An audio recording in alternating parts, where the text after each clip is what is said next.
దేవుని పరిశుద్ధ సంఘమును, నాతోటి సహోదరులైన మీ అందరికీ తండ్రి అయిన దేవుని నుండి, ప్రభు అయిన యేసుక్రీస్తు నుండి కృపయు సమాధానమును అనుగ్రహింపబడాలని దేవుని మనస్ఫూర్తిగా వేడుకుంటూ ఉన్నాను. ప్రభు యొక్క సహాయం చేత ఈ దినం నుంచి సాధ్యమైతే కొన్ని వారముల వరకు ఒకే ఒక వర్తమానంలో మనం కొనసాగడానికి ప్రయత్నం చేద్దాం. ప్రియమైన వాళ్ళారా, వాస్తవానికి ఇది ప్రసంగంగా మీకు ఉపదేశించటం లేదు, ముందుగానే మీకు వినతి చేసుకుంటున్నాను. ఇది నా పర్సనల్ బైబిల్ స్టడీగా ఉండే నేను ఒకలా ప్రారంభించుకున్నాను. నాకు కూడా తెలియదు ఇంత లోతైన విషయం ఇంత బలంగా రాయబడి ఉన్నది అని. అది విన్న తర్వాత నా హృదయంలో ఒకే ఒక ఆలోచన ఉండే, ఈ సంగతుల పట్ల సంఘమును నేను పురికొల్పకపోతే మీ అందరి రక్తం విషయంలో పెద్ద అపరాధిగా ఎంచబడతానన్నటువంటి ఆలోచనతోనే ఈ సంగతులు మీ ముందుకు తీసుకొని వస్తున్నాను. అవుట్ ఆఫ్ క్యూరియాసిటీ ఒక చిన్న ప్రశ్న మిమ్మల్ని అడుగుతాను. ఏమడుగుతాను అనంటే, బైబిల్లోనే అత్యధిక సార్లు చెప్పబడినటువంటి ఒక విషయం ఉంది అని అనుకుంటే దాన్ని తెలుసుకోవాలని మీలో ఎంతమంది కోరుకుంటున్నారు? నేను చూస్తాను అనుకున్నాను, కొన్నే చూస్తున్నాను. అయ్యో ఇంత దౌర్భాగ్యమా, ఇలా ఉండ తగదు మనం. సరేనా? రెండో ప్రశ్న ఏమిటి అని అంటే, అంత అత్యధికంగా చెప్పబడిన విషయము మనకు మొదటి నుండే తెలిసింది అయితే మీలో ఎంతమంది బాధపడతారు? అందరూ బాధపడాలి. ఎస్, అంత ఇంపార్టెంట్ ఉండే. మీతో పాటు నేను కూడా బాధపడవలసిన వాన్నే, నిజమే. నమ్మగలరా? ఇలా చెప్తే సుమారు 295 సార్లు రాయబడింది అంటే మీరు ఎంతమంది ఆశ్చర్యపోతారు చెప్పండి? అందరం పోవాల్సిందే. మోస్ట్ షాకింగ్ స్టేట్మెంట్, 295 సార్లు చెప్పబడింది ఆ విషయము. ఇప్పుడు ఇంకొక ప్రశ్న ఏమిటంటే, మీలో ఈ విషయమును ఎంతమంది సీరియస్గా తీసుకుంటారు? ఇప్పటి నుంచి 290 టైమ్స్ అనుకోండి, మోర్ దెన్. ఇంకా అందరం తీసుకోవాలి. ఆ పదాలు లేకపోతే ఆ స్టార్ట్స్ వింటుంటేనే మన మైండ్లో అరే ఏమై ఉండొచ్చు అన్నటువంటి కలుగుతుంది కదా. నిజము, నేను కూడా బిగిన్ చేసినప్పుడు అసలు ఇంత పెద్దది అనుకోలేదండి. నేను వేరే నా పర్సనల్గా వెతుక్కుంటూ ఉండే, ఒక వాక్యం కొరకు వెతుకుంటూ ఉన్నప్పుడు చాలా గద్దింపబడి ఉంటుంది.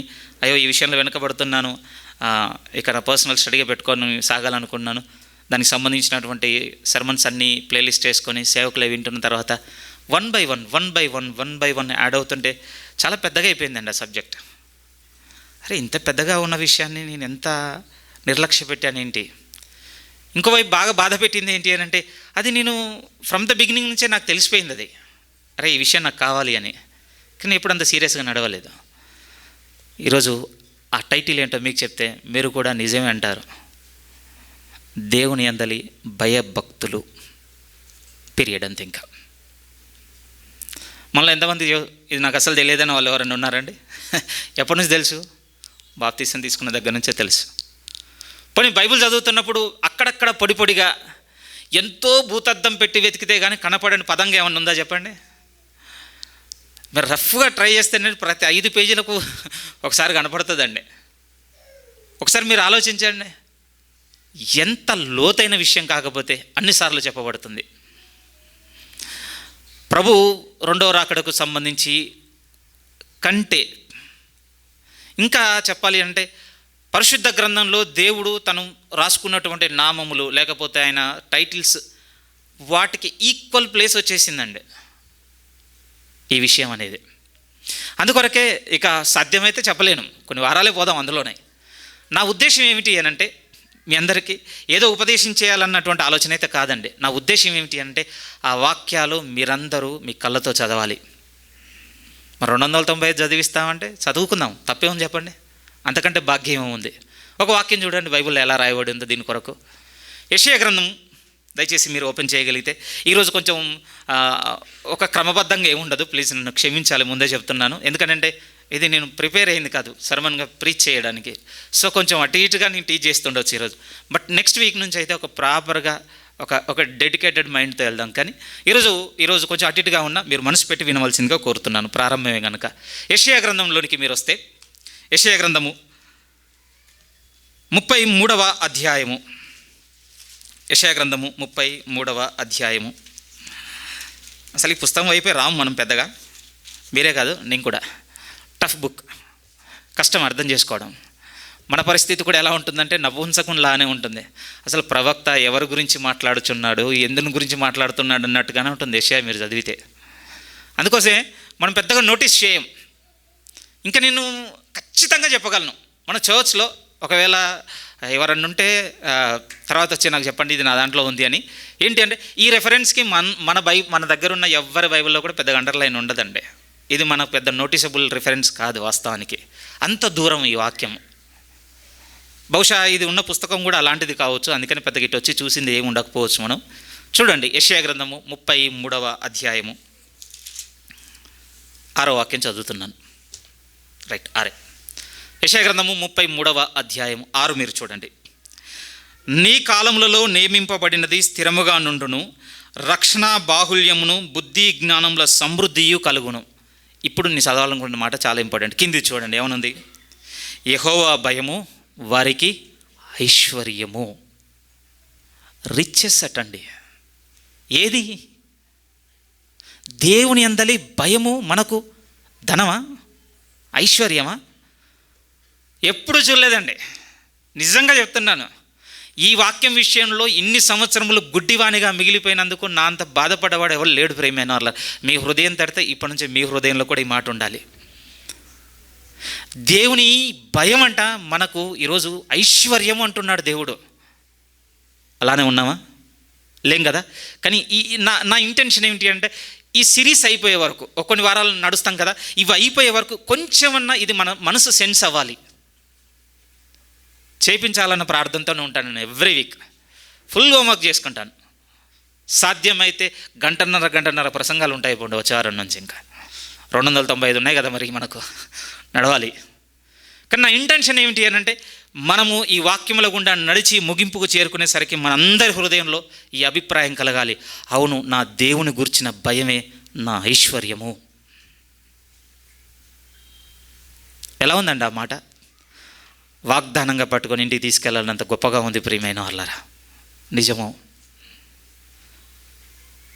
ఈరోజు దేవుని ఎడల భయం అనేది మనకు బలహీన అంటే ఏ విధంగా చులకన అయిపోయింది, లేకపోతే పట్టించుకున్నటువంటి ఉద్దేశం అయిపోయింది, లేకపోతే మనము నిర్దిష్టంగా లేకపోతే సీరియస్గా తీసుకున్నటువంటి విషయంగా అయిపోయిందండి ఈరోజు.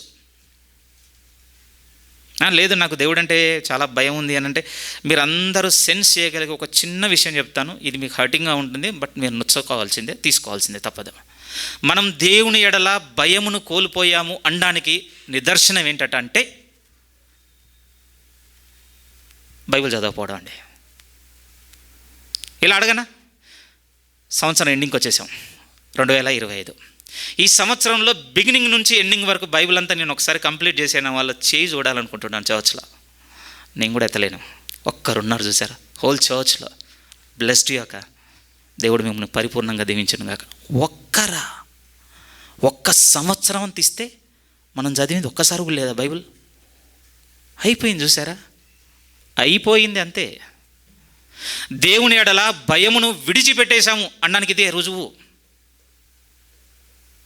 ముందే చెప్పాను కదా, ఇది నొప్పించే మాటే. ఇంకొక వైపు క్వశ్చన్ చేస్తుండొచ్చు నన్ను మీ మైండ్. లేదంటే ఆయన ఆ పని మీద ఉంటాడు కనుక ఆయన చదువుకుంటాడు అని అంటే నాది ఇది బాధ్యత, తప్పదు, హ్యావ్ టు డూ. నేను చేయాలి. ఇది చేస్తున్నానని కాదు, కానీ మిమ్మల్ని విమర్శ చేస్తుంది అందుకు కాదు. మీరు ఒక ఐశ్వర్యమునకు దూరం వెళ్ళిపోయారు, నేను కూడా వెళ్ళిపోయాను. దేవుని ఎడల భయం మనకు దొరకాలి అని అంటే దేవుని యొక్క వాక్కుకు మించినటువంటి గొప్ప స్థితి ఇంకేది లేదు ప్రియమైన వాళ్ళారా. మీరు బైబిల్ చదవడం మొదలుపెట్టి చూడండి, దేవునికి భయపడకుండా ఉండుట అనేది అసంభవం. ఆ పదం చెప్తున్నాను మీతో, అసంభవం. ఎప్పుడు వదిలేస్తాము అంటే దేవుని ఎడల భయాన్ని, దేవుడు ఇచ్చినటువంటి వాక్యమును చదవడం ఎప్పుడైతే తగ్గుతుందో మన జీవితంలో, సీరియస్లీ అండి అయిపోయింది ఇంకంతే.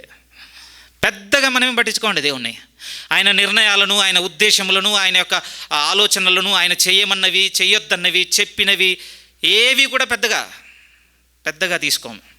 కానీ మీరు ఒక్కసారి సీరియస్గా బైబిల్ చదవడం మొదలుపెట్టి చూడండి, ఇక తెలియకుండానే మన జీవితంలో ఒక ఎక్సర్సైజ్ అలవాటు అయిపోతుంది ప్రియమైన వాళ్ళ. ప్రతి దేవుని విషయము మనకు శ్రేష్టమైనదిగా తోస్తుంది, భయం కలిగించేదిగా తోస్తుంది, బాధ్యతను పెంచుతుంది, జాగ్రత్తను పెంచుతుంది. అన్నీ మరిపోతాయి ప్రియమైన వాళ్ళ.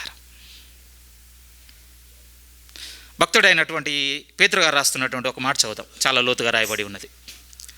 పేతురు గారు రాస్తున్నటువంటి మొదటి పత్రిక 1వ అధ్యాయంలోనికి మీరు వస్తే, ప్లీజ్ మనసు తీసుకోండి.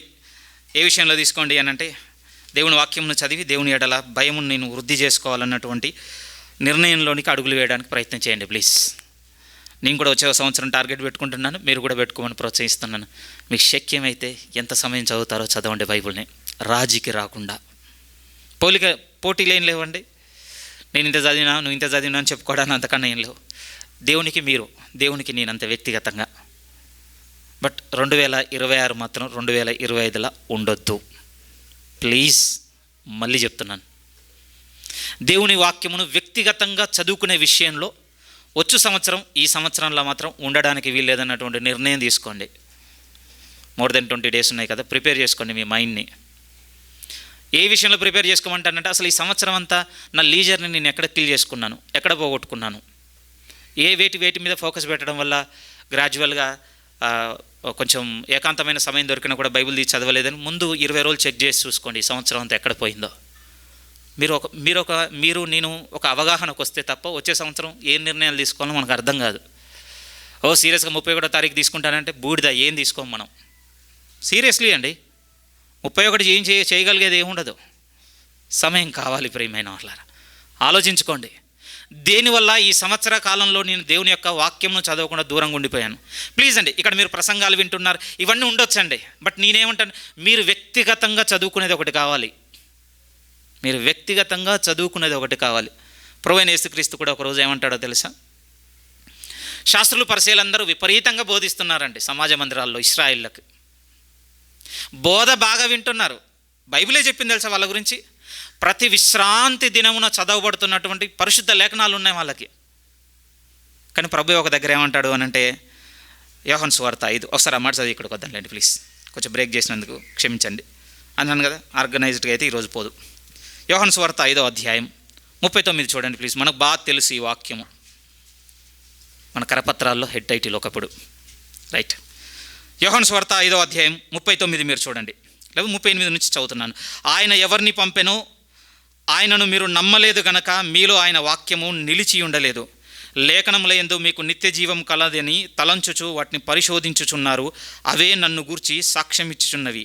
అయితే మీకు జీవము కలుగునట్లు మీరు నా యొద్దకు రానొల్లరు. నేను మనుషుల మహిమను పొందువాడను కాను, నేను మిమ్మును ఎరుగుదును, దేవుని ప్రేమ మీలో లేదు. ఈ చెప్తున్నటువంటి ఈ మాటల్లో మీరు చూడండి, ఆయన ఏమంటాడు తెలుసా? అవే నన్ను గూర్చి సాక్ష్యం ఇచ్చుచున్నవి అంటున్నాడు కదా. మరి ఎందుకు దొరకలేదు? విశ్రాంతి దినాన్ని జరగబడుతున్నాయి, శాస్త్ర పరిచయాలు బోధిస్తున్నారు, మరి ప్రభు ఎందుకు దొరకలేదు? వ్యక్తిగతంగా లేదండి ప్రభుతో కనెక్షన్. నిజము. నేను ఒక మాట చెప్పనా, ఆదివారపు ప్రసంగాలతో మీరు నా ఐడియాలజీలోనికి ఫిట్ అవుతారు, యేసుక్రీస్తు ఐడియాలజీలోనికి ఏం ఫిట్ అవ్వలేరు. నిజము. నేను మీ అంతరంగం ఎరిగేం మాట్లాడలేనండి. నేను ఏం సిద్ధపడ్డానో అదే చెప్పగలను.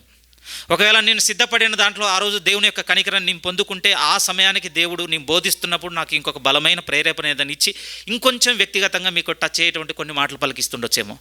కానీ మీ అంతరంగమును పరిపూర్ణంగా ఎరిగి మీకు ఇది అవసరమని మీ కన్నులు తెరిచి ఇది నువ్వు చూసుకోవాలని చెప్పగలిగే స్థితి ఎప్పుడు వస్తుంది అని అంటే, మీరు బైబిల్ తీసి చదివినప్పుడే. లేకపోతే మాట్లాడు, మీకు తెలియదు. మీరు నేనున్న దురవస్థ మనకు తెలియదండి. మనం మారిపోతుంది, తగ్గిపోతుంది లిటరల్గా. ఈరోజు కూర్చున్న మీలో ఎంతమందికి దేవుని యొక్క గద్దింపు అవసరం ఉందో నాకు తెలియదు ప్రియమైన వాళ్ళారా. ఇప్పుడు నేను గద్దించినా కూడా వచ్చే వారం మీరు చర్చ్కి ఎలా వస్తారన్న భయంతోనే ఉంటాను నేను. మీలో ఎంతమందికి ఇప్పుడు ప్రోత్సాహం అవసరం ఉందో నాకు తెలియదండి. వాస్తవానికి చెప్పాలంటే ఈరోజు నేను ఎవరిని కూడా ప్రోత్సహించిపోకపోవచ్చు ఇక్కడ నుంచి. మీలో ఎంతమందికి పరామర్శ అవసరం ఉంది, లేకపోతే ఎంతమందికి ఓదార్పు అవసరం ఉంది తెలియదండి ఇక్కడ మాకు.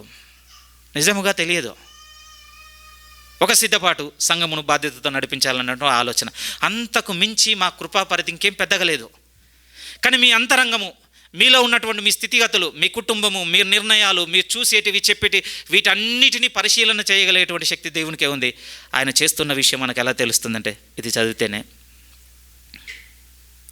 వ్యక్తుల మీద డిపెండ్ అయ్యారు, ప్రభువును కోల్పోయారండి వాళ్ళు. మీకు కూడా అదే జరుగుతుంది, నాకు కూడా అదే జరుగుతుంది. ఎప్పటి వరకు అనంటే వాక్యం మీదకి వ్యక్తిగతంగా వచ్చి మనముగా పరిశుద్ధ గ్రంథం తెరుచుకొని నా ప్రభువు నాతో మాట్లాడని చదువుకునేంతవరకు. అందుకొరకే సిద్ధపడని ప్రియమైన వాళ్ళరా, సద్వినియోగపరుచుకుందాం. వీళ్ళు ఎంతమంది ఇంట్లో టైం చూస్తున్నారు చెప్పండి? ఆఫీస్ పోయేటప్పుడు చూస్తున్నారు కదా, కింద ఒక లైన్లు ఉన్నాయి, 2 లైన్లు ఉన్నాయి మనకి. చదువుకోండి రోజు. ఏమున్నాయి? సమయమును సద్వినియోగం చేసుకొని ఉంది. ఇక ఇప్పటి నుంచి పెట్టుకోండి, సరేనా? పేతురు గారు రాసినటువంటి మొదటి పత్రిక 1వ అధ్యాయము. పేతురు గారు రాసిన మొదటి పత్రిక 1వ అధ్యాయం 13 నుంచి జాగ్రత్తగా చూద్దాం. 13 నుంచి. మీ మనస్సును నడుము కట్టుకొని నిబ్బరమైన బుద్ధి గలవారే యేసుక్రీస్తు ప్రత్యక్షమైనప్పుడు మీకు తేబడు కృప విషయమై సంపూర్ణ నిరీక్షణ కలిగి ఉండండి. మనకు తెలుసు, నిరీక్షణ మనకు బాగా అర్థం చేసుకునేటువంటి మీనింగ్లో ఎదురు చూడడం. ఒక దాని కొరకు ఎదురు చూస్తున్నాం. ఆ ఎదురు చూపు విషయంలో ఇక్కడ ఏమంటున్నాడు తెలుసా పేతురు గారు? సంపూర్ణతలోనికి రండి అంటున్నాడు. ఇప్పుడు లేం. మళ్ళీ చెప్తున్నాను, సంఘం గట్టిగా వినేటట్టుగా ఇప్పుడు లేం. ఎలా లేము అని అంటే సంపూర్ణంగా లేము. అందుకోసం ప్రియమైన వాళ్ళారా, ఆ మాటలు వినగానే వెంటనే ట్రిగర్ అవుద్దండి బ్రెయిన్లో ఏదో, అమ్మో మళ్ళీ నేను ఫోకస్ చేయాలి, మళ్ళీ నేను ఫోకస్ చేయాలి. అయిపోయింది. 12 గంటలకు చర్చ్ అయిపోతుంది, 1 గంటకి ఇంటికి వెళ్ళిపోతాం. అయిపోయింది ప్రియమైన వాళ్ళారా. ఇప్పుడు ఎక్కించుకున్నటువంటి ఈ రేగిన మనసు, ఇప్పుడు ఎక్కించుకున్నటువంటి స్పైక్ అవుతాం కదా, ఈ స్పైక్ అంతా మళ్ళీ కూల్ డౌన్ అయిపోతుంది. అయిపోయింది. మీరేమి చెడ్డవాట్లలో మునిగిపోయారు కనుక మీరు నెమ్మదించిపోతున్నారని నేనేమనను. ఓకే, మీ కుటుంబము, మీ పని, బాధ్యతల మీదనే మీరు ఉంటుండొచ్చు, నేను ఉంటుండొచ్చు. కానీ ఇక్కడ మిస్ అవుతుంది ఒకటి ఉంది ప్రియమైన వాళ్ళారా, ఒక పరిపూర్ణమైన, ఒక సంపూర్ణమైన ఎదురుచూపు కోల్పోతున్నాం. చూడండి, పోగొట్టుకోవద్దు. అది మనం నిశ్చయంగా పోగొట్టుకోవద్దు. ఎందుకు ఇది చెప్తున్నానంటే, కిందికి వచ్చేసరికి అది బిల్డ్ అవ్వడానికి ఒకటి మనలో ఎదగాలని చెప్తాడండి భక్తుడు. అందుకొరకే చెప్తున్నాను. ఆ చెప్తున్న విషయాల్లో కూడా ఎలా ఉన్నాయంటే, మీ మనస్సును నడుము కట్టుకోండి. ఏమంటే మనసుకు ఒక నేచర్ ఉందండి. ఐ థింక్ నా వయసుతో చెప్తే చాలా తక్కువ చెప్పినట్టే, మీరు తీసుకోవడం కూడా చాలా కష్టమే. బాగా వినండి. మనం చూస్తున్న దాన్ని వెంటనే అడాప్ట్ చేసుకునే నేచర్ ఉంటుంది మన మనసుకి. దీన్ని మనం బాగా ప్రిపేర్ చేసుకోలేదనుకోండి, ఇది మనల్ని ఆడే ఆట అంత ఇంత ఉండదు. సీరియస్లీ, ముందే చెప్పానుగా, ఇది నా వయసుతో చెప్తే మీకు అర్థమయ్యేది కాదు, పెద్దలు కావాలి దీనికి. కానీ చాలా డేంజర్ అండి. అందుకోసం భక్తుడు ఏమంటున్నాడు తెలుసా? దాన్ని కట్టుకో అంటే జాగ్రత్త పెట్టండి. భక్తుడైన సొలొమోనుకు రాసినప్పుడు సామెతలో ఒక మాట అంటాడండి. ఎలాంటిదట తెలుసా? ప్రాకారం లేకుండా పాడైపోయిన పురం ఎట్టిదో తన మనస్సును అదుపు చేసుకోలేని వాడు అంతే. ఫెన్సింగ్ ఉందనుకోండి, ప్రొటెక్షన్ అండి. నేను మా ఇంటికి పోయి 6 నెలలు దాటిపోయింది, అయినా కొంచెం నిబ్బరంగా ఎందుకున్నాము అంటే, చుట్టూ ఫెన్సింగ్ ఉంది, దానికి ఒక గేట్ ఉంది, గేట్కి లాకేసి వచ్చాం కనుక థింగ్స్ ఉంటాయి. నిజమే, సిద్ధపర స్థలంలో మొత్తం వదిలేసి వచ్చి చాలా రోజులు అయిపోతుంది. వచ్చినది అదేంటి ఉందిలే, ఏవో జంతువులు వచ్చేస్తాయి, పశువులు వచ్చేస్తాయి, అంత ఏం లేదు. ఎందుకంటే ప్రాకారం ఉంది దాని చుట్టూ, అది తీసేస్తే అయిపోయింది.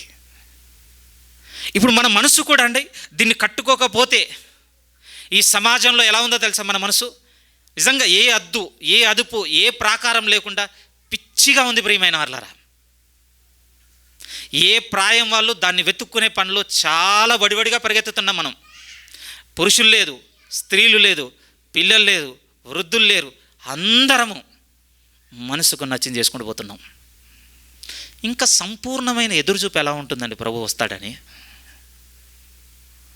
అలాగే మాట్లాడుకుంటే కిందికి వస్తున్నప్పుడు ఎంత లోతుగా చెప్తున్నాడో చూద్దాం. ఇక 14 నుంచి, నేను పరిశుద్ధుడనై ఉన్నాను కనుక మీరును పరిశుద్ధులై ఉండుడని వ్రాయబడి ఉన్నది.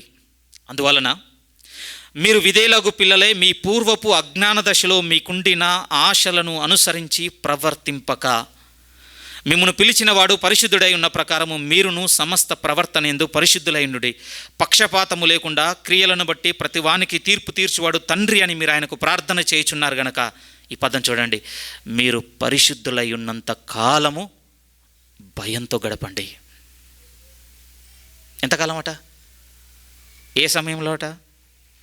9 to 12 అండి మాకు చర్చ్ ఉంటుంది. సో ఇక్కడికి రాగానే అంబియన్స్ మొత్తం మారిపోద్దండి.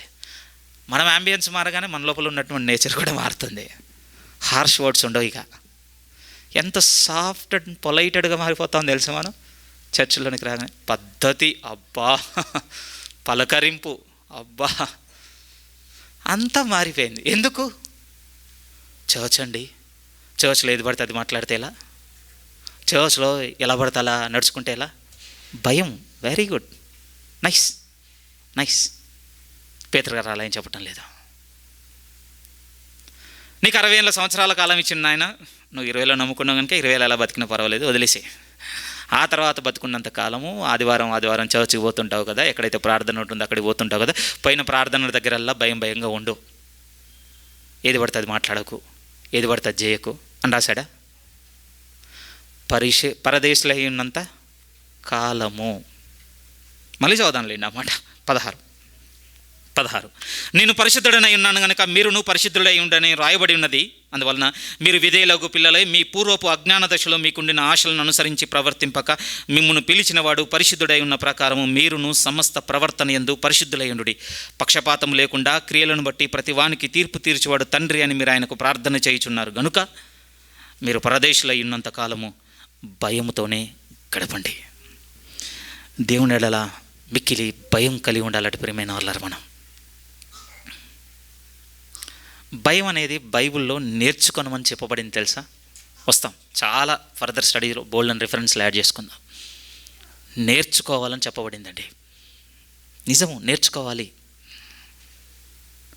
మీకు తెలుసా, మన పిల్లలు పుట్టగానే ఏమీ ఎరిగి పుట్టరండి.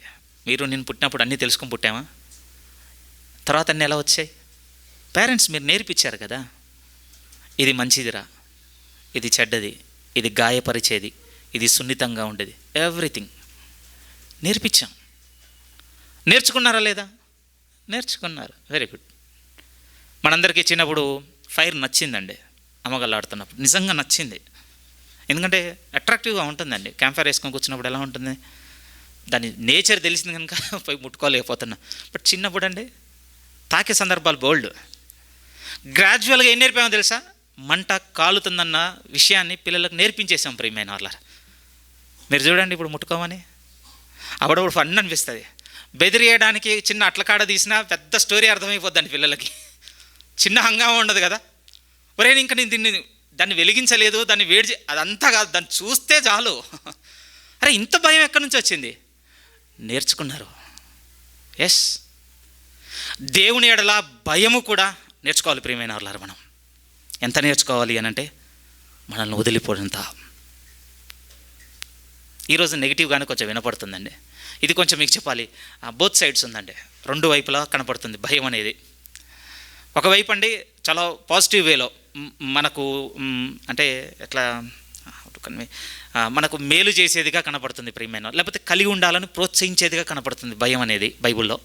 ఇంకోవైపు వచ్చి చూస్తేనండి దాన్ని విడిచిపెట్టాలి, అది మనం కలిగి ఉండకూడదు అన్నటువంటి ఇంకొక పర్స్పెక్టివ్ కూడా కనపడుతుంటుందండి. బట్ మనకు ఆ వ్యత్యాసం తెలియాలన్నమాట. ఎక్కడ కలిగి ఉండాలి, వేటి విషయంలో వదిలేయాలనే విషయాన్ని. ఊరికే చెప్పు అని అంటే దేవుడు ఒక మాట అంటాడండి. ఈవెన్ మనం భయాన్ని కూడా చూస్తే 4 రకాలుగా విభజించి చెప్పొచ్చు ప్రియమైన వాళ్ళు. సేవకులు చెప్పినప్పుడు కరెక్ట్ అనిపించింది. యూజువల్గా అంటే న్యాచురల్ ఫియర్స్ ఉంటాయండి.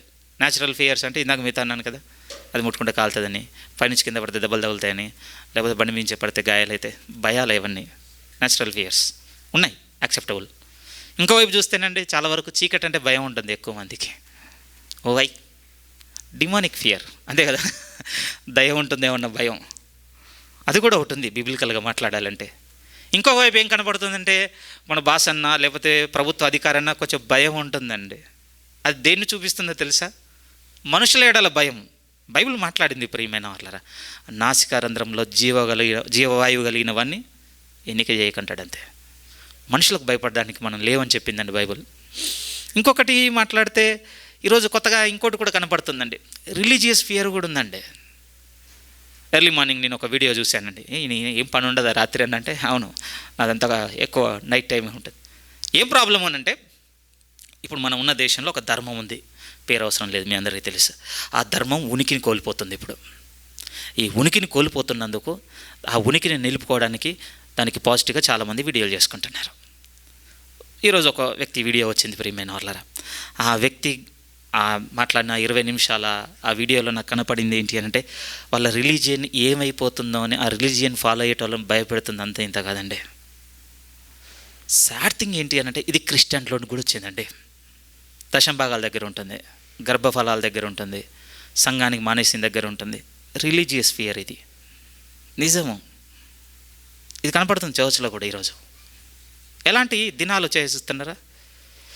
వాటిని అంటే ఇవి ఉన్నాయని చెప్పడం కాదు, కానీ మిమ్మల్ని ఎక్కడికి ముందు తీసుకురావడానికి ప్రయత్నం చేస్తున్నా అంటే దేవుడు కూడా నిశ్చయంగా మన నుంచి ఒకటి కోరుతున్నాడు. మనము పరదేశులు ఉన్నంతకాలం భయపడుతూ ఉండాలటండి దేవునికి. ఎందుకు భయపడాలి? ఎందుకు భయపడాలి? దేవుడు మనకు అర్థమైనంత చిన్నవాడు కాదు ప్రియమైన వాళ్ళారా. ప్లీజ్ మీతో చెప్తున్నాను వినండి. దేవుడు మనకు అర్థమైనంత బలహీనుడు కాదు. ఆయన తట్టుకోలేమండి, నిశ్చయంగా తట్టుకోలేం. బైబిల్లో చూస్తున్నప్పుడు ఎలాంటి సంభాషణలు కనపడుతుంటాయంటే మిక్కిలి వణుకుతున్నట్టుగా కనపడుతుంటాయి దేవుని దర్శనాల దగ్గర. నిజంగా ఆ ముఖ దర్శనమునకు భీతిల్లి మూర్చిల్లి పడిపోయిన సంఘటనలు కనపడుతుంటాయి. ఎక్స్పీరియన్సెస్ అండి. వాళ్ళు దేవుని యొక్క దర్శనం దొరకగానే వాళ్ళ నుండి బయటకు వచ్చిన భయము వాళ్ళని ఎంత కుదిపేసింది అని అంటే మూర్చిల్లిపోయారట. ఏం ఎక్స్పీరియన్స్ చెప్పండి అది. అప్పుడప్పుడు మనం భూమి మీద అత్యధికంగా ప్రేమించి వీళ్ళు లేకపోతే నేను బతకలేనంత ఎవరితోనో ఒకరితో టై అయి ఉంటాం కదా, పిల్లల, భర్తన, తల్లిదండ్రుల, ఏదో ఒకటి. వాళ్ళు కోల్పోయినప్పుడు అలాంటి ఎక్స్పీరియన్సెస్ ఉంటాయండి. ఆ సంఘటన వినగానే ఫెయింట్ అంతే, ఇంకా కళ్ళు తిరిగి పడిపోతారు అంతే. నిజంగా ఆ సంఘటన ఏం తీసుకొచ్చిందంటే వెన్నులో నుంచి తీసుకొచ్చింది వాళ్ళకి అలాంటిది. ఆ తర్వాత ఎంత సినారియో అర్థమైంది అంటే బొమ్మ వాళ్ళు పోయారు అంటే అయిపోయింది, నా జీవితం సర్వనాశనం, ఇంకా నేను బతకడం వేస్ట్. అలాంటి ఉధృతిలో నుంచి బయటకు వచ్చేటువంటి ప్రవర్తన కదా అది. పడిపోతారు. నిజమే ప్రియమైన వాళ్ళారా. భౌతికంగా అంత చిన్నదే ఉంది నా దగ్గర చెప్పడానికి, కానీ బైబిల్లో భక్తులు దేవుణ్ణి ముఖాముఖిగా ఎదుర్కొన్నప్పుడు రాయబడిన మాటలు చదివితేనండి షేకింగ్గా ఉంటాయి. ఒక మాట చూడండి. ముందుగా హెబ్రీలకు రాసిన పత్రిక 12వ అధ్యాయము. ఈ అనుభవం ఎవరిది అని అంటే మోషే గారిది. హెబ్రీలకు రాసిన పత్రిక 12వ అధ్యాయం 12వ అధ్యాయం 21వ వాక్యం చూడండి ప్లీజ్. 21. మరియు ఆ దర్శనం ఎంతో భయముకరముగా ఉన్నందున మోషే నేను మిక్కిలి భయపడి వణుకుచున్నాను. ఆ అనుభవం అప్పుడు ఏం తెలుసండి మోషే గారికి? నేను మాట్లాడిన మనం చదివిన ఈ రిఫరెన్స్ ఎక్కడిదో తెలుసా? ఎక్కడిది చెప్పండి. 40 ఏళ్ళప్పుడు పారిపోయాడు, 80 ఏళ్ళ అడవిలో ఉన్నాడు, 80 ఏళ్ళ వయసు వచ్చేంత వరకు. అప్పుడు గొర్రెలను మేసుకుంటూ తిరుగుతున్న వ్యక్తికి పొద కాలిపోతున్న సందర్భం. ఎంత అనుభవం ఉంది దేవుని గురించి? చాలా తక్కువ అండి ఆ సమయానికి, చాలా తక్కువ. తల్లిదండ్రుల దగ్గర పెరిగి ఉన్నప్పుడు కొంత అవగాహన ఉండొచ్చు. ఎందుకంటే ఫరో కుమార్తె పెంచలేదు, నేను ఎవరిని తీసుకురానని అడిగితే ఆశ్చర్యకరంగా దేవుడు మోషే కన్న తల్లిని పంపించాడు. ఆమె దగ్గర పెరిగి ఉన్నంత కాలం బోధించి ఉండొచ్చు. ఆ తర్వాత ఐగుప్తు పాండిత్యమును ఆ పరంపరను నేర్చుకున్న వ్యక్తిగా కనపడతాడు కొంతవరకు. ఆ తర్వాత అతనికి తెలిసి వచ్చినప్పుడు నా ప్రజలను విడిపించడానికి దేవుడు నన్ను అనుకుని ఏదో కొన్ని చేసినట్టుగా రాయబడి, వెరీ లిమిటెడ్ పోర్షన్. ఆ తర్వాత 40 నుంచి 80 వరకు ఎక్సైల్ లైఫ్. అక్కడ దేవుని ప్రత్యక్షతలు ఏం లేవు, దేవుని గురించిన బోధ అంతకన్నా లేదు. ఈయన నిజదేవుడు, ఆయన ఇంత బల శక్తిమంతుడు, ఆయన బలాఢ్యుడు, ఏమీ లేవండి. ఓపెన్గా చెప్పొచ్చు, లిటరల్గా జీరో ఆ సమయానికి మోషే గారి పరిస్థితి. అలాంటి వ్యక్తి ఆ ముఖ దర్శనం చూడగానే ఆయనలోంచి కలిగినటువంటి ఫీలింగ్ రాస్తున్నప్పుడు ఏమన్నాడు తెలుసా? భయంకరంగా ఉన్నందున మిక్కిలి భయపడి వణకడం మొదలుపెట్టాడట. నిజం, ఇందాక మీతో అన్నాను కదా, దేవుడు మనకు అర్థమైనంత బలహీనుడు కాదు ప్రియమైన వాళ్ళారా. ఎందుకు ఈ మాట చెప్తున్నానంటే మనకు అర్థమైన ఈ కొంత దేవుని ఎడల భయాన్ని ఇవ్వటం లేదండి ఈరోజు. ఇస్తుందా? ఇస్తే మానేస్తామండి, చాలా మానేసేటోళ్ళం.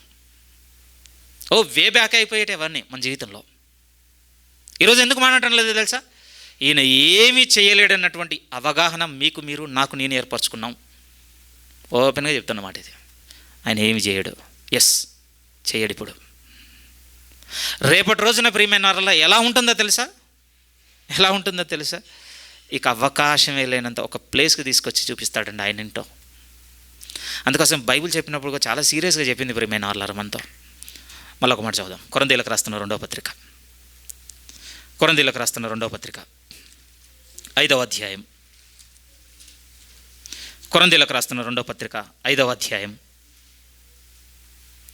9-10 వాక్యాలు. భక్తుడైన పౌలు అనుభవం 9వ వాక్యంలోది. 10వ వాక్యంలో ఆయన మనకు చూపెడుతున్నటువంటి మార్గం. 9లో ఏమంటున్నాడు? ముందుగా, కావున దేహమందున్నను దేహము విడిచినను ఆయనకు ఇష్టలమై ఉండవలనని నా కోరిక. ఇలాంటి కోరిక కూడా కాదు, అది మిగుల కోరిక. ఎందుకనంటే నాకు ఆయన తెలుసు ఏంటో, ఆయన ఎంత భీకరుడైన దేవుడో నాకు తెలుసు. ఈ భక్తుడే రాస్తున్నప్పుడు ఒక వ్యక్తి రాస్తాడండి, జీవము కలిగిన దేవుని చేతిలో పడుట బహు భయంకరం. మనకు తెలియదు ప్రియమైన వాళ్ళారా. మీరు దేవుని వాక్యంతో నడవడం మొదలుపెట్టి చూడండి, ఇక మీకు తెలిసిపోతుంది. ఈ దేవునితో గేమ్స్ ఆడొద్దు. ఇక నేను పెద్ద డ్రామా ఏం చేయటం లేదండి. ఇక మన చిన్న డ్రామానే కొన్నిసార్లు నచ్చదు ఆయనకి. సీరియస్లీ 10లో ఏమంటున్నాడు చూడండి. ఇప్పుడు ఆయనకు ఎల్లప్పుడూ ఆయనకి ఇష్టమైన ఉండాలని కోరుకుంటున్నాడట. దాని కొరకు ఆయన చేస్తున్నటువంటి ప్రాక్టీసే మనకు కూడా చెప్తుంది. ఎందుకనగా తాను జరిగించిన క్రియల మూలముగా, అవి మంచివైనను సరే చెడ్డవైనను సరే, తన దేహంతో జరిగించిన వాటి ప్రతి దాని గురించి దేవునికి లెక్క ఒప్ప చెప్పాలన్నటువంటి వెలుగు ముందు పెట్టుకొని సాగిపోతున్నాడట. ఓకేనండి, ఇందులో నేను కూడా నేరస్తున్నాయి. కానీ ఇప్పుడు అడుగుతున్న ప్రశ్న ఏమిటంటే, ఒక్కసారి మీ డైరీలో, నా డైరీలో నిన్న జరిగిన శనివారం అనే ఒక రోజును తీస్తే కొన్ని 100 పనులు, ఈ 100 పనులలో ఈ రెఫరెన్స్ మైండ్లో ఉండి చేసినవేనా? అన్నీ చెడ్డ ఏం చేశారని నేను అనట్లేదు, కానీ మీరు మంచి చేసినా చెడు చేసినా ఈ వాక్యం మనసులో పెట్టుకొని చేసి ఉంటామని నిన్న మనం. ఇంకొక మాట అడగనా? మీ డైరీలో, నా డైరీలో రేపు అనే సోమవారాన్నే బయటికి తీస్తే ఈ వాక్యాన్ని పెట్టుకొని నడవగలం రేపు? ఒకసారి ఆలోచించి చూడండి. నిన్న శనివారానికి మార్పు లేదు, ఇది తెలిసిన తర్వాత రేపు సోమవారానికి కూడా మార్పు లేదు అంటే రీజన్ ఒక్కటే, దేవుడు మనకు ఎంత భయంకరుడో అర్థము కాకపోవుట, ఆయనకు భయపడబోట. రోమీలకు రాసిన పత్రిక 3వ అధ్యాయం, చాలా లోతుగా రాయబడిన మాటలు చదవాలి ఇప్పుడు మనం. రోమీలకు రాసిన పత్రిక 3వ అధ్యాయము ఒక విధంగా ఒక గంభీరమైన కీర్తన ఇది. రోమీలకు రాసిన పత్రిక 3వ అధ్యాయం 10 నుంచి ఇలాగూ రాయబడి ఉన్నది. ఇందును గూర్చి వ్రాయబడినదేమనగా, నీతిమంతుడు లేడు, ఒక్కడునూ లేడు, గ్రహించువాడెవడునూ లేడు, దేవుని వెతుకువాడెవడునూ లేడు, అందరూ త్రోవ తప్పి ఏకముగా పనికి మాలిన వారైరి, మేలు చేయువాడు లేడు, ఒక్కడైనను లేడు. వారి గొంతుక తెరిచిన సమాధి, వారి నాలుకతో మోసము చేయుదురు, వారి పెదవుల క్రింద సర్ప విషమున్నది, వారి నోటి గుండా శపించుటయు పగయు ఉన్నవి, రక్తము చిందించుటకు వారి పాదములు పరిగెత్తుచున్నవి, నాశనమును కష్టమును వారి మార్గములలో ఉన్నవి, శాంతి మార్గము వారు ఎరుగరు, వారి కన్నుల ఎదుట దేవుని భయము లేదు. ఒకసారి ఫ్లోలో చదివేశాను కానీ ఇంటికి వెళ్ళిన తర్వాత జస్ట్ మీ ఇష్టం, పెన్ తీసుకుంటారా పెన్సిల్ తీసుకుంటారా, పైనుంచి 1 by 1 చదువుకుంటారండి. వీటిలో నా లైఫ్ ఎక్కడుంది, ఇది నేను చేయటం లేదు కొట్టేయండి, ఇది నేను చేస్తున్నాను టిక్ పెట్టుకొని చూసుకోండి ఎన్ని ఉన్నాయో. చాలా వాటికి పడతాయి ప్రియమైన వాళ్ళ. రీజన్ ఏంటో తెలుసా? దేవుని భయము లేదు. మళ్ళీ చెప్తున్నాను, వీటన్నిటికీ టిక్ పట్టడానికి మీ జీవితంలో, నా జీవితంలో రీజన్ ఏంటి అంటే దేవుని భయము లేదు. ఎందుకు దేవునికి భయపడడం లేదంటే ఆయన ఏమీ చేయడన్నటువంటి అవగాహనకు వచ్చేసామండి మనం. అప్పుడప్పుడు కాన్వర్జేషన్లు మాట్లాడుతున్నప్పుడు నాకు చాలా షాకింగ్గా అనిపిస్తుంటుందండి. అమ్మో ఇది చేయనండి, మా ఆయనకు చాలా కోపం ఇది చేస్తే. అచ్చా రైట్, వెరీ గుడ్. ఒక విధేయత కలిగిన భార్యగా మీరు నడుచుకుంటున్నారు, మంచి విషయము. దేవుని సంగతి ఏమైంది మరి? భర్త అయితే కోపం చేస్తాడు, అరుస్తాడు, లేకపోతే ఇంటికి బాగుంటాడు, లేకపోతే నాతో మాట్లాడు, లేకపోతే కొనుక్కొస్తానని కొనుక్కరాడు, ఏమేం చేస్తాడు కదా. అచ్చా రైట్, దేవుడు ఏం చేయడం అనుకుంటున్నారా? చూస్తామండి మనం ఎన్ని చేయగలిగే దేవుడిగా ఉన్నాడు ఆయన. నిజం. ఒక్కసారి ఆ మైండ్తోనండి ఇప్పుడు ఇటు వచ్చి మీరు అట్లా లేరు, నేను ఇటున్నాను, ఎందుకంటే దీనికి సంబంధించినటువంటి నోట్స్ అంతా నా మైండ్లో ఉంది కనుక ఇటుండి చూసుకుంటే నాకు ఇప్పుడు అర్థమవుతుంది.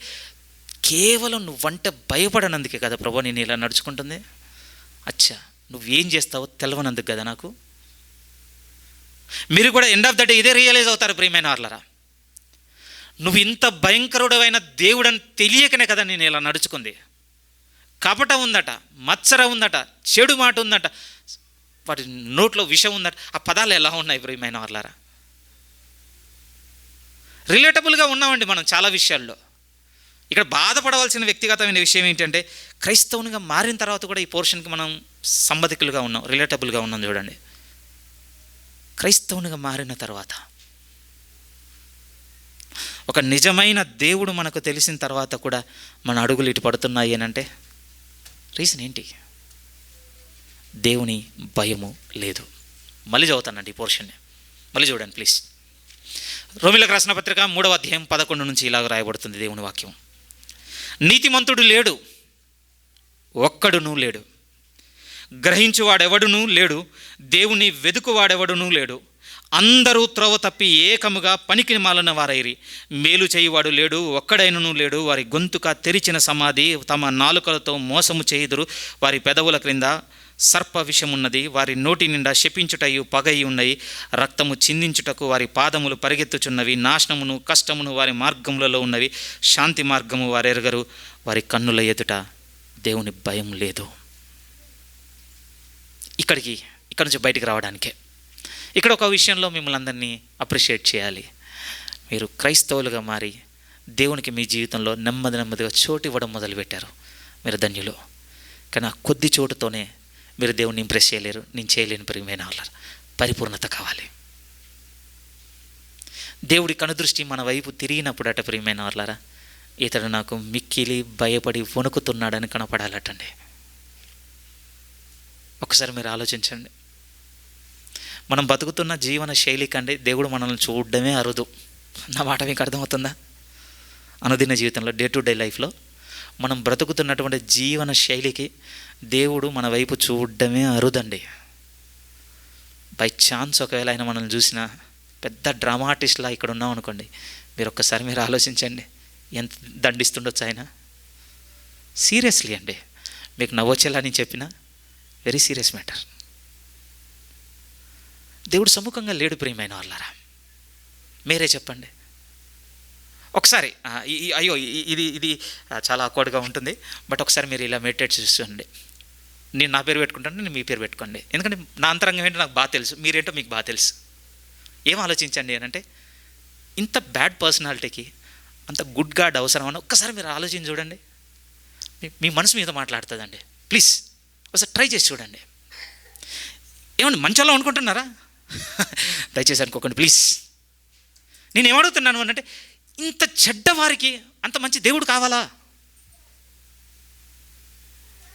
అదర్ సైడ్ ఫ్లిప్ చేసి అడగమంటే, అంత మంచి దేవునికి ఇంత చెడ్డవారు కావాలండి? అసలు వద్దు కదా, మనసు ఒప్పుకుంటుంది కదా. దేవుడే మీకు ఒక చాయిస్ ఇచ్చి, ప్రపంచంలో వీనంత ఫరెస్ట్ ఫెలో లేడు భూమి మీద. నువ్వు భూతద్దంతో వెతికినా దొరకడు. వీని నీకు బిడ్డగా ఇద్దాం అనుకుంటున్నాను, ఆప్షన్ ఇచ్చాడు అనుకోండి, ఏం చేస్తాం చెప్పండి? ఏం చేస్తాం? నీకో దండం, నువ్వు ఇచ్చే బహుమానానికో దండం. వద్దు నాకు. రైటే. మరి దేవుడు కూడా అదే ఆలోచిస్తే ప్రియమైన వాళ్ళ ఎక్కడుంటామండి మనం? ప్రభుత్వం ఉండగలమా? కానీ కోరుకున్నాడండి. ఎందుకనంటే ఆయనకు తెలుసు, మీరు మీ పిల్లలకు నేర్పించినట్టుగా ఆయన తన వాక్కునిచ్చి మనకు ఆయన ఎందరి భయభక్తులు నేర్పగలడు గనక మనల్ని ఎన్నిక చేసుకున్నాడు. అందుకోసం ఆ మనసుతో పట్టుకుందాం ప్రియమైన. దీనికి చాలా దగ్గరగా ఉన్న ఇంకొక కాంటెక్స్ట్ అవుతానండి. ఇది కూడా చాలా పెయిన్ఫుల్గా ఉంటుంది, బట్ చదువుకోవాలి మనం. సామెతల గ్రంథంలోనికి రండి ప్లీజ్. సామెతల గ్రంథము 1వ అధ్యాయం. ముందు కొంచెం సీరియస్గా ఉన్నవన్నీ టచ్ చేసుకుందాం ప్రియమైన వాళ్ళు, ఎందుకంటే మన మనసును సిద్ధం చేసుకుందాం తర్వాత మాట్లాడే సంగతుల కొరకు. సామెతల గ్రంథము 1వ అధ్యాయం. ఈ అధ్యాయం కూడా చాలా లోతుగా ఉంటుంది. మీరు చదువుకుంటే ఇంకా నాకంటే ఎక్కువగా మీరే దీవింపబడతారు. నేను బోధించిన దానికంటే ఎక్కువ గ్రహిస్తారు పరిశుద్ధాత్మ దేవుని సహాయంతో. కానీ చూడండి, 25 నుంచి జాగ్రత్తగా చూద్దాం. సామెతల గ్రంథము 1వ అధ్యాయం 25 నుంచి కొంచెం జాగ్రత్తగా కిందికి వెళ్ళగలిగితే, లేకపోతే 23 నుంచి చూసేద్దాం. 23 నుంచి. నా గద్దింపు విని తిరుగుడి, ఆలకించుడి, నా ఆత్మను మీ మీద కుమ్మరించుదును, నా ఉపదేశమును మీకు తెలిపెదను. నేను పిలవగా మీరు వినకపోతిరి. అప్పటి వరకు రండి అని పిలిచినట్టు ఇక్కడ నుంచి ఇక పదాలన్నీ మారిపోతాయండి. ఏదో జరిగింది, మన డిసోబీడియన్స్ అనుకుంటాను. దేవునికి మనం చూపిన అవిధేయతను బట్టి దేవుని నుంచి వస్తున్న మాటలు కావచ్చు ఇవి. ఇప్పుడు ఎలా ఉన్నాయి చూడండి టర్మ్స్ అన్నీ. నేను పిలవగా మీరు వినకపోతిరి, నేను చెయ్యి చాపగా ఎవ్వరూ లక్ష్య పెట్టకపోతిరి. ఎప్పుడైనా ఫీల్ అయ్యామండి మనం దేవుని చేతిని? ప్రతి ఇరుకులో, మన ప్రతి దురావస్థలో ఆదుకుంది ఆ చెయ్యే ప్రియమైన వాళ్ళరా. మనుషులు అనుకుంటున్నారా? మనుషులు ఇంకొంచెం కిందికి లాగుతారండి, తెలుసా? ఇంకొంచెం కిందికి లాగుతారు మనల్ని ఎత్తేవాడు ఎవరు లేడండి ఈ భూమి మీద. ఎత్తరు. బహుశా కొంత మేరకు కుటుంబం సహాయం చేస్తుండొచ్చేమో, వారు కూడా మనం ఉన్న చోటే ఉన్నారంతే. మరి ఎత్తింది ఎవరు? ఆయన చెయ్యే ప్రియమైన వాళ్ళరా. ఈరోజు ఆనందం ఉందన్న, కుటుంబంలో కొంచెం నెమ్మది ఉందన్న, మన చేతుల కష్టానికి కొంత రాబడి ఉందన్న, వృద్ధి ఉందన్న, మనం కోరుకున్నవి, ఆశించినవి, బుద్ధికి పుట్టినవి కొన్ని చేసుకోగలుగుతున్నాం, తినగలుగుతున్నాం, చూడగలుగుతున్నాం, వెళ్ళగలుగుతున్నాం, చేయగలుగుతాం, ఇవన్నీ మన జీవితంలో కొంత మేరకు జరుగుతున్నాయి అని అంటే కారణం ఏమిటంటే ఆయన చెయ్యి మనకు తోడుగా ఉండి చేసిన సహాయమును బట్టి. కానీ ఏం జరిగిందట? ఆయన అంటున్నాడు, నేను చెయ్యి చాపగా అంటున్నాడు కదా, చదుదాం. నేను చెయ్యి చాపగా ఎవ్వరూ లక్ష్య పెట్టకపోతిరి. లక్ష్య పెట్టకపోవడం అంటే బెనిఫిట్స్ అన్నీ వాడుకున్నామట అండి, రికగ్నైజ్ చేయలేదు. ఎక్నాలెడ్జ్మెంట్ అంటాం కదా, దేవునికి ఇవ్వవలసిన గుర్తింపును మన జీవితంలో ఇవ్వకపోవటం ఇక్కడ లక్ష్య పెట్టకపోవటంలో ఉన్నది. నిజమే ప్రియమైన వాళ్ళారా. ఇంకా అయిపోయిందండి ఈ సిక్నెస్. ఇంకా కొంచెం అటు ఇటుగా అయినా ప్రాణాపాయం అయ్యేటి అనేవి మన అందరిలో ఉన్నాయండి. అక్కడో ఇక్కడో ఎవరో ఫేస్ చేసినాయి. మీరు చెప్పండి, ఎక్నాలెడ్జ్ చేసామా? ఆ గుర్తింపును దేవునికి ఇచ్చిన్నామా? అందుకోసమే దేవుడు అంటున్నాడు, నేను పిలిస్తే తిరగలేదు, నేను మాట్లాడితే వినలేదు, నేను చేయి చాపగా మీరు లక్ష్య పెట్టలేదు. ఇంకా కిందికి వెళ్ళిపోతే ఎన్ని ఆరోపణలు మనం ఇది చేస్తున్నాడు చూడండి. నేను చెప్పిన బోధ ఏమియో 25, నేను చెప్పిన బోధ ఏమియో మీరు వినక త్రోసి వేసి తిరిగి. అరే ఇంత రిజెక్షనా? విచిత్రం చూడండి. పెడచెవిన పెట్టినా బాగుండండి, కొంచెం నిర్లక్ష్య పెట్టినా బాగుండేమో, ఇది నాకొద్దని పోయినా బాగుండు. ఎప్పుడు దోసేస్తాను చెప్పండి? అప్పుడప్పుడు ఫ్లోలో వెళ్ళిపోతూ జరుగురా తోసేసుకుంటూ పోతుంటాను. చూసాం ఎంత యారగెన్స్ ఉంటే చేస్తాం. మన లోపల ఎంత అహంకారపు ఛాయలు ఉంటాయి, అలాంటి బిహేవియర్ బయటకు వస్తుంది. దేవుడు అంటున్నాడు, నా ముందు అది నీ వైఖరి. అబ్బో డైజెస్ట్ చేసుకోలేమండి ఇలా మాట్లాడుకుంటే. చాలా చాలా స్ట్రాంగ్గా ఉంటాయండి స్టేట్మెంట్లన్నీ. మీరు త్రోసి వేసి తిరిగి ఒప్పుకోగలమా? లేదు ప్రభు, నేను అలా చేయలేదు అనగలమా ప్రభు దగ్గరికి వెళ్ళి ప్రార్థనలో? ప్లీజ్ ప్రియమైన వాళ్ళారా, మనం మారవలసిన కాలాలు ఇవి. ఇంకేమంటున్నాడు? చదవాలి 25. నేను చెప్పిన బోధ ఏమియో మీరు వినక త్రోసివేసి తిరిగి, నేను గద్దింపగా లోపడకపోతిరి. కాబట్టి మీకు అపాయము కలుగునప్పుడు నేను నవ్వేదను, మీకు భయం వచ్చినప్పుడు నేను అపహాస్యము చేసేదను. భయం మీ మీదికి తుఫాను వలె వచ్చినప్పుడు, సుడిగాలి వచ్చినట్లు మీకు అపాయము కలుగునప్పుడు, మీకు కష్టమును దుఃఖమును ప్రాప్తించినప్పుడు నేను అపహాస్యము చేసేదను. ఇవన్నీ ఇప్పుడు మనకు దూరంగా ఉన్నాయి వాస్తవానికి, ఆయన తోడున్న కారణాన్ని బట్టి. దుఃఖము, అపాయము ఇలాంటివన్నీ కొంచెం దూరం అయ్యాయండి మనకి, ఆయన తోడున్నాడు కనుక. రేపు ఆ తోడు జరుగుతాడటండి ఆయనని. ఓకే, నువ్వు నా తోసేసావు కదా, సరే సైడ్ ఉంటాను నేను, నీ లైఫ్లోనికి ఇన్వాల్వ్ అవ్వకుండా, నా కనికరమును నా కృపను ఇవేవి నీ మీద చూపించకుండా కొద్దిసేపు నేను పక్కకు ఉంటాను. కోరుకుంటున్నావు కదా నువ్వు, సరే సైడ్ అయితే ఏం జరుగుతుందో నీ లైఫ్ చూస్తాను. మనలో కొంతమంది మొదలైంది ఆ జీవితం. సైడ్ అవుతున్నాడు దేవుడు, మీరు చూస్తున్నారా? ఆయన మొదలు పెట్టాడు ప్రియమైన వాళ్ళరా. దయచేసి మిమ్మల్ని ఒక మాట అడగవద్దు నీ సమయంలో. ఒకవేళ మీ మనసు దాన్ని గుర్తిస్తే ప్లీజ్ అండి వెళ్ళి బతిమలాడుకుందాం. నా జీవితంలోనికి రాదేవను మళ్ళీ. ఆయన వదిలితేనండి ఇంకెవరు తీర్చలేరు ఆ దుఃఖాన్ని. ఆయన వదిలితే ఆదుకునేవాడెవలేడిక. ఎందుకంటే ఒక బలవంతుడైన దేవుడు అండి మన జీవితంలోనికి వచ్చేసాడు. బహుశా నేను ఇలా అనుకుంటుంటాను ప్రియమైన వాళ్ళారా, అవసరం లేనప్పుడు నేను ఇన్వైట్ చేసుకున్నాను ఏంటి దేవుడు నా జీవితంలోనికి. అలాంటిది ఎలా జరుగుతుంది లేండి. అప్పుడు మనం వియర్డ్గా కొన్ని చేస్తుంటాం. దేవుడు విరగొట్టి కట్టకముందు కొన్నిసార్లు సెటిల్ చేస్తూ ఉంటాం, బయట కూర్చొని గుంజుకొస్తుంటాం అనమాట. అవసరం తీరకముందు పట్టుకొచ్చాం. అలానే ఉంటుంది ప్రియమైన వాళ్ళారా. కానీ ఆయన అనుకున్న సమయంలో మన జీవితంలోనికి వస్తేనండి, ఎవరండి మనల్ని ఆయన ప్రేమను చెడబాపేది? మీకు ఆ స్టేట్మెంట్ తెలుసా? ఎవరు మనల్ని ఇంకా ఎడబాపేది? నువ్వు 100 కాదు 1,00,000 కాదు ఎన్నన్నా పెట్టినా ముందు నేను ఇక్కడ నుంచి వెనక్కి రాను. ఇంత స్థిరమైన మనసు ఎందుకు వచ్చింది? నాకు తెలిసిందే నా ప్రభు అవసరం ఏంటో. అందుకోసం ఈరోజు మిమ్మల్ని బెగ్ చేసుకుంటున్నాను, నిజంగా బతిమలు ఆడుకుంటున్నా. మీకు ఈరోజు మీ హృదయానికి గోచరం అయితే ప్లీజ్ వెళ్ళి దేవుని అడుక్కోండి, మళ్ళీ నా జీవితంలోనికి వచ్చి నా జీవితం నడిపించు దేవా. ఎందుకంటే ఆయన వదిలేస్తే ఇంక లేదండి ఏమి మనకి. కిందికి వెళ్దాం. ఏ మాట దగ్గరికి తీసుకెళ్ళడానికి ఇంత లోతుగా చెప్పుకుంటూ వస్తున్నాడు దేవుడు. కిందికి వెళ్ళాలి మనం ఇంకా. చూడండి 27. మీకు భయం వచ్చినప్పుడు నేను అపహాస్యం చేశాను, భయము మీ మీదికి తుఫాను వలె వచ్చినప్పుడు, సుడిగాలి వచ్చినట్టు మీకు అపాయము కలుగునప్పుడు, మీకు కష్టమును దుఃఖమును ప్రాప్తించినప్పుడు నేను అపహాస్యము చేసేదను. అప్పుడు వారు నన్ను గూర్చి మొరపెట్టుదురు కానీ నేను ప్రత్యుత్తరం ఇయ్యకుందును, నన్ను శ్రద్ధగా వెతుకుదురు కానీ నేను వారికి కనబడకుందును. ఇంత ప్రాబ్లమ్స్, ఇంత ఇంత ఇంత ఇంత అంటే ఎందుకు దేవుడు మారిపోయాడంటే 29లో అంటున్నాడు, జ్ఞానము వారికి అసహ్యమాయను, యెహోవా యందలి భయభక్తులు కలిగి ఉండుట వారికి ఇష్టం లేకుండా పోయింది. అందుకే నా వైఖరి ఇదిగా. ఎందుకు ప్రభా ఒకరోజు మాతో ఇంత పాజిటివ్గా ఉన్నావు, ప్రతి ఇరుకులోను, ప్రతి ఇబ్బందులోను, కష్టంలోను, దుఃఖంలోను, అన్నింటిలోనూ మాకు తోడుగా వచ్చిన దేవుడు సడన్గా ఎందుకు నువ్వు విత్డ్రా అయిపోయావు, నన్ను ఎందుకు వదిలేసిపోయావు అని అంటే దేవుడు చెప్తున్న మాట ఒకటే, నా జ్ఞానం మీద నీకు మనసు లేదు, నా ఎంతలి భయభక్తుల మీద నీకు ఇష్టమే లేకుండా పోయింది. అయిపోయింది, ఇంకైపోయింది. జీవితంలో మనం అప్పుడప్పుడు కొన్ని నిర్ణయాలు తీసుకుంటాం. లైఫ్ టైం డివోర్స్ ఉంటాయని కొన్ని సంఘటనలకి ఎవరు చెప్పినా కూడా రాజీకి రావండి, వదిలేస్తాం అంతే. ఇంకా దేవుడు కూడా అంటున్నాడు, ప్రియమైన నా యందలి భయభక్తులు నీకు ఇష్టం లేకుండా పోయింది కదా, నువ్వు కూడా నాకు ఇష్టం లేవు. యాక్సెప్ట్ చేయగలమా ఈ మాటని? చేసేసాంలేండి మానసికంగా, మీరు నేను చెప్పుకోకపోయినా చేసేసాం. యెహోవా యందలి భయభక్తులు ఈరోజు చాలా పెయిన్ఫుల్ అయిపోయిందండి మనకి. ఎందుకంటే అంత డిసిప్లిన్ లైఫ్ అవ్వటం లేదు కదా. చాలా స్ట్రిక్ట్గా ఉన్నాడు ఈయన. ఈ చేయొద్దు అంటాడు, ఇయే చేయాలంటాడు, అవి చూడొద్దు అంటాడు, అయ్యే చూడాలంటాడు, ఇలా మాట్లాడొద్దు అంటాడు, అవే మాట్లాడాలంటాడు. ఏంటి ఇదంతా? ఇంత స్ట్రిక్ట్ వద్దు, ఇంత స్ట్రిక్ట్ వద్దు.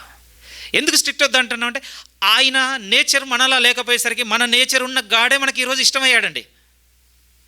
కానీ భక్తుడైన పేతురు అన్న మాట ఏంటో తెలుసా, ఆయన దేవ స్వభావంలోనికి మనం పాలివారం కావాలని మన జీవితాన్ని నడిపిస్తున్నాడట. ఆయన దైవశక్తి, భక్తికి, జీవానికి కావాల్సిన వాటన్నింటిని ఎందుకు దయచేస్తున్నాడట అంటే ఆయన స్వభావంలోనికి మనం మారడానికి, మన దగ్గర ఉండి దేవుని స్వభావాన్ని మార్చడానికి కాదు. ఇప్పటికేనండి ఈ 2000 సంవత్సరాల్లో బోధ తగ్గుతూ తగ్గుతూ తగ్గుతూ తగ్గుతూ తగ్గుతూ వచ్చి దేవుని స్వభావపు రూపురేఖలను చాలా మార్చేశారండి. నా భయం ఏమిటంటే రేపు విమర్శ దినమనందు ఒక బోధకునిగా నిలబడి నేను లెక్క చెప్తున్నప్పుడు, ఇగో ఇది కర్ణాకర్, నా నా నా స్వభావానికి, నా యొక్క మహిమకు, నా ప్రత్యక్షతకు నువ్వు అందించినటువంటి కలంకం ఇది, చూస్తానని నిశ్చయంగా.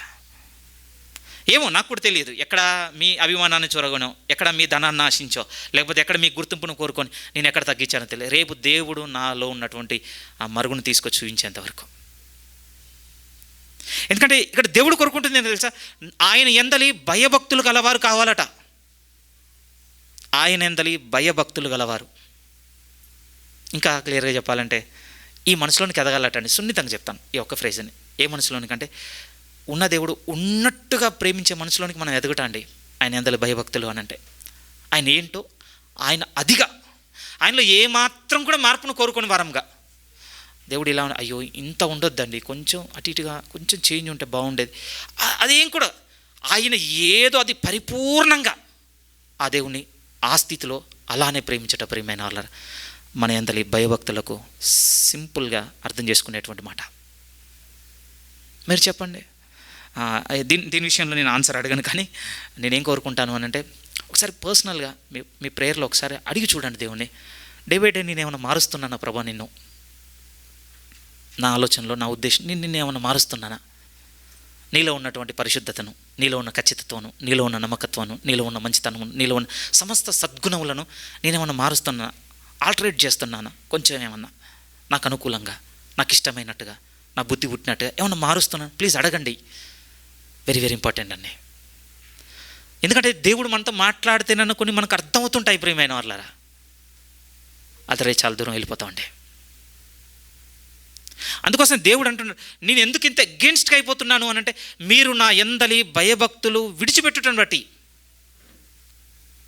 నిజం చెప్పండి ప్రియమైన వాళ్ళారా, మనం ఈరోజు వ్యక్తిగతంగా ఆలోచించుకోవాల్సినటువంటి విషయం ఏమిటి అని అంటే ఎంతగా భయపడుతున్నాం ఈ దేవునికి, ఎంతగా గౌరవిస్తున్నాం, ఎంతగా గుర్తింపునిస్తున్నాం, ఎంతగా మహిమనిస్తున్నాం, ఎంతగా ప్రభావాన్ని ఇస్తున్నాం, ఎంతగా ఆరాధననిస్తున్నాం, ఎంతగా విధేయతనిస్తున్నాం. ఇందులో మన భయము, భక్తి నిండి ఉన్నది. Day by day priorities increase అవుతున్నాయి దేవుని పట్ల అంటే మీకు అర్థమైందండి, నాకు అర్థమైనట్టే. చులకన తత్వము, ఆ లూజ్నెస్ ఉంటుంది కదా, ఓకే ఓకే ఓకే ఓకేగా ఉంటుంది కదా, అయిపోతుంది ప్రియమైన వాళ్ళారా. భయాన్ని వదిలేస్తున్నాం, ఉండదగదు. ఇంకొన్ని మాటలు చూపించి ఈరోజు ముగించేస్తానండి. 1 సెకండ్. ఒకసారి అండి కీర్తనల గ్రంథము 33, కీర్తనల గ్రంథము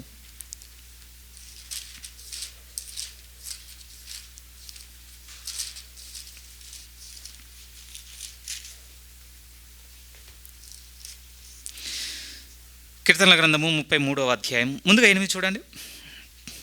ముందుగా 8 దేవుడు అంటున్నాడు, ఒక విధంగా మీరు పైనుంచి చదివితే ఆయన వాక్యం ఎంత గొప్పది, ఆ వాక్యంతో ఎంత చేశాడు, సృష్టించిన సమస్తం ఆయన వాక్యంతోనే సృష్టించాడని వాక్యం యొక్క శక్తిని అంతా రాసిన తర్వాత కింద ఒక మాట అంటున్నాడు ప్రియమైన వాళ్ళ. ఏమంటున్నాడంటే 9, లోకులందరూ యెహోవా యందలి భయభక్తులు నిలుపవలెను.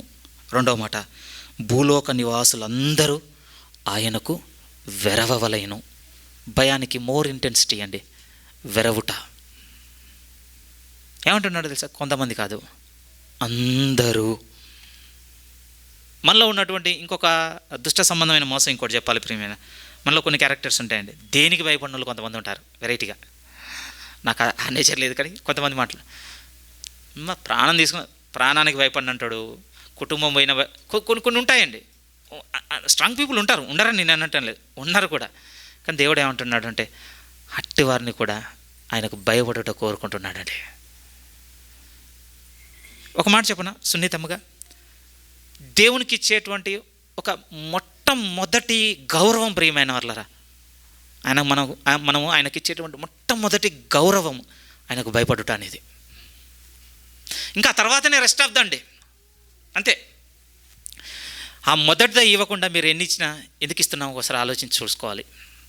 మేబీ చక్కగా ప్రార్థన చేస్తుండొచ్చు మనం, లేకపోతే సంఘంగా ఉంటుండొచ్చు, క్రైస్తవునిగా ఉంటుండొచ్చు, బైబిల్ చదువుకుంటుండొచ్చు, ప్రసంగిస్తుండొచ్చు, పాటలు పాడుతుండొచ్చు, లేకపోతే పరిచర్యలో ఉంటుండొచ్చు, ఎన్నైనా 100 కార్యక్రమాలు ఉంటుండొచ్చు. ఆ మొట్టమొదటి గౌరవం లేకుండా ఇస్తున్నవన్నీ ఎలా ఉన్నాయో ఒకసారి మీరు ఆలోచించుకోండి. మన నేచరం అంతా చెప్తుంది. ఇంత సీరియస్గా లేవనంటే సింపుల్, ఇది దేవుందని వదిలేసాం అంతే. ఈవెన్ ఇంకొక స్ట్రాంగ్ వర్డ్ చూసుకుందాం, దేవునికి భయపడటం గురించి. ఇంకా ప్రభువైన యేసుక్రీస్తు వారు చెప్పింది ఇంకా అల్టిమేట్ అండి, అన్నిటికీ అబోవ్. మత్తయి సువార్త మనకు బాగా తెలుసు.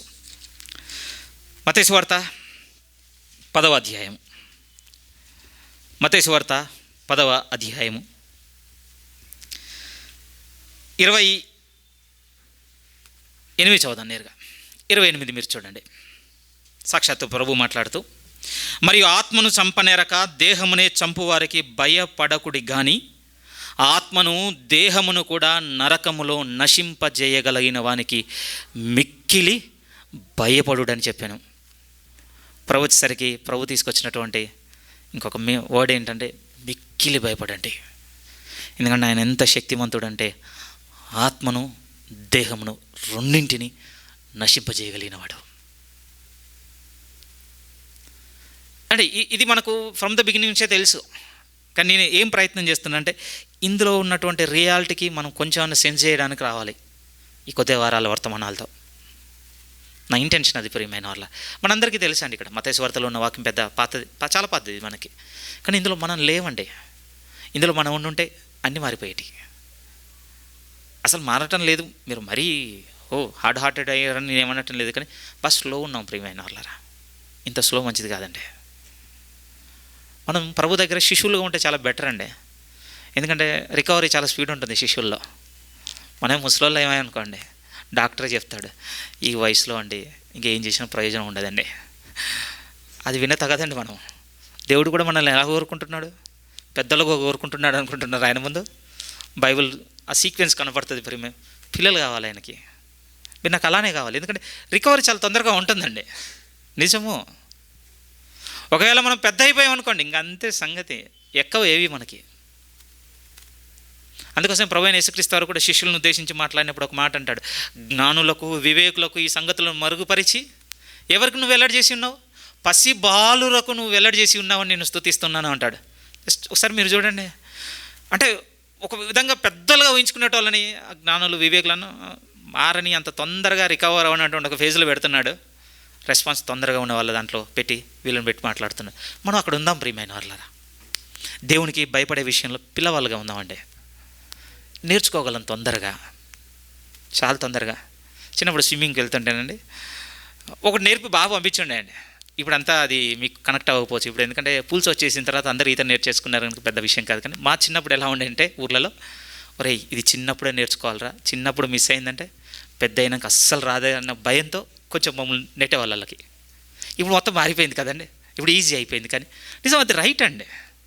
అప్పుడు చాలా సులువు. లోకంలో ఉన్న సామెత కూడా మనకు తెలుసు కదా, మొక్కగా ఉన్నప్పుడు బెండ్ చేయడం చాలా ఈజీ, పెద్దగా అయింది అనుకోండి చాలా రిస్క్. ఈరోజు ఏ క్వశ్చన్తో మిమ్మల్ని వదిలేస్తాను అని అంటే, ప్రభువులో మీరు శిశువులుగా ఉన్నారా, పెద్దోళ్ళమయ్యా అనుకుంటున్న ఆలోచన దగ్గర మిమ్మల్ని వదిలేస్తాను. ఈ థీమ్ మొదలు పెడుతున్నప్పుడు మిమ్మల్ని ఈ థీమ్ దగ్గర ఎక్కడ వదిలేస్తున్నా అంటే, మీ దృష్టికి మీరు ప్రభువు ఎదుట ఎలా ఉన్నారనే ఎంపికకు మిమ్మల్ని వదిలేస్తున్నాను ఈరోజు. నేను శిశువునే అన్న ఎంపికలో ఉంటారా? నేను పెద్దోనైపోయాను, నాకు తెలుసు, నాకు అర్థమవుతున్నాయి, నేను చదువుకుంటున్నాను, నాకు తెలిసిపోతుంది, నేను నా ప్రసంగాలు వింటున్నాను, ఏ అవగాహనలో ఉన్నారో అక్కడ వదిలేస్తున్నాను మిమ్మల్ని. ఎందుకంటే మీరు శిశువులుగా ఉన్నారనుకోండి, మీకు నాకు హెల్ప్ చేస్తారు దేవుడు, మనం నేర్చుకోగలం. పెద్దోళ్ళు అనుకున్నారా, ఇంకా అయిపోయింది పోండి, ఇంకా అంతే సంగతి, అయిపోయింది అంతే, ఇంకా మరుగుపరుస్తాడు ప్రియమైన వాళ్ళరా. కానీ సీరియస్గా ఈరోజు మన హృదయానికి తీసుకోవాల్సిన వెళ్ళవలసిన మాటలు ఏమిటి అంటే, నేను ఎంతగా భయపడుతున్నాను నా దేవునికి. మళ్ళీ ఆ మాట, నేను ఎంతగా భయపడుతున్నాను నా దేవునికి. మూడవసారి, నేను ఎంతగా భయపడుతున్నాను నా దేవునికి. నిజం ప్రభు, నేను ఏం భయపడటం లేదంటే, ప్లీజ్ వచ్చే వారం నుంచి రెగ్యులర్ ప్రేయర్లో రండి ప్రియమైన వాళ్ళరా, నేర్పించు నాకు. నేను పరదేశినై ఉన్నంతకాలము మిక్కిలి భయముతో నేను బతుకుట నాకు నేర్పించు. ఆత్మను దేహమును నువ్వు నరకంలో నశింపజేయగలిగిన బలము కలిగిన దేవుడు అని నాకు నేర్పించు. నాకు కష్టమును అపాయమును శ్రమయు కలిగినప్పుడు నన్ను ఆదుకోకుండా దూరంగా ఉండే శక్తి కలిగిన దేవుడు అని నాకు నేర్పించు. ఎందుకంటే ఇవన్నీ దొరికేసరికి అలవాటు పడ్డా దేవుడు మనకైనా. నా కన్నుల ఎదుట నీ భయమే లేదంటున్నావు కదా, అది కూడా నాకు నేర్పించు. వీటన్నింటిలో నుంచి నువ్వు నాకు బయటికి వచ్చేట నేర్పించు. ఎందుకంటే నిజముగా నీకు భయపడిన వారి వంతులు నేను కూడా ఉండాలనుకుంటున్నాను. ఒకే ఒక వాక్యం చదువుతానండి, సామెతలు రండి ప్లీజ్. ఇదొకటి సామెతలు